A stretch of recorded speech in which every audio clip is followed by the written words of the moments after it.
Hi, this is Rahman, and this is part 3 of Escaping the Matrix, a series in which we've talked about how this illusory reality is not always supporting us unless we find our authentic selves within.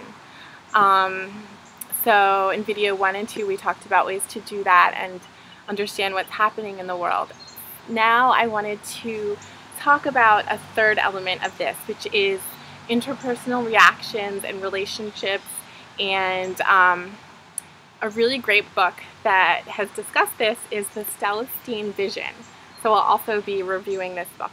And this is part of a series by James Redfield, who did the video The Celestine Prophecies, which is a movie, and it's very good. And then there's some books that follow. So what's really important is that the author is putting forth a completely new way of relating to each other, which is so much higher energy. And the movie shows this briefly in a really nice way, so I recommend that. But basically, what's important is that humans get their energy from their divine source, which means we no longer need to struggle for energy between each other. A lot of what we have been taught is to look for energy from people around you, coworkers, relationships, family, friends, children, parents, and what we actually need to do is learn to be our own energy source, because we are divine beings and we have unlimited energy available to us from within us and from the entire universe. So I do a video on meditation, which I recommend, called zikr breathing, and you can learn how to sort of harness your own energy in that. But awareness is definitely the first step. So when you feel that pulling and pushing, be aware of that. Some other points that the author brings up are the fact that there's something called agape love, which is like that unconditional love that we feel for everyone. And we really want to be able to do that and not be pulled by other factors. It could be romantic factors, or it could be, professional desires, or there's so many things that can happen, like power struggles. But we just want to be, with both men and women, unconditionally loving. And one reason that this is so critical is because of the other important element that this author brings up, called synchronicity.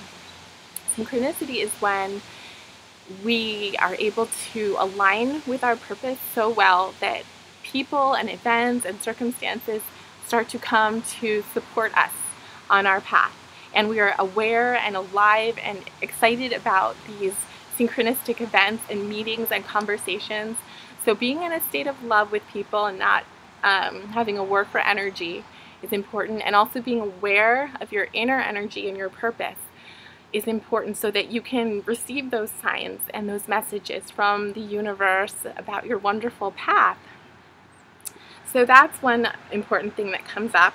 And sending energies to others in that process in a loving way is important. It's uplifting others, and that is important in order to have the highest interaction between you. So instead of actually pulling energy, we want to raise the energy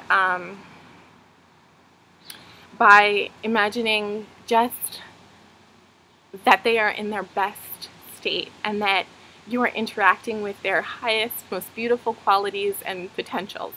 So when you look at someone, really see that and interact with them as if that is who they are. So that's an important element that the author brings up.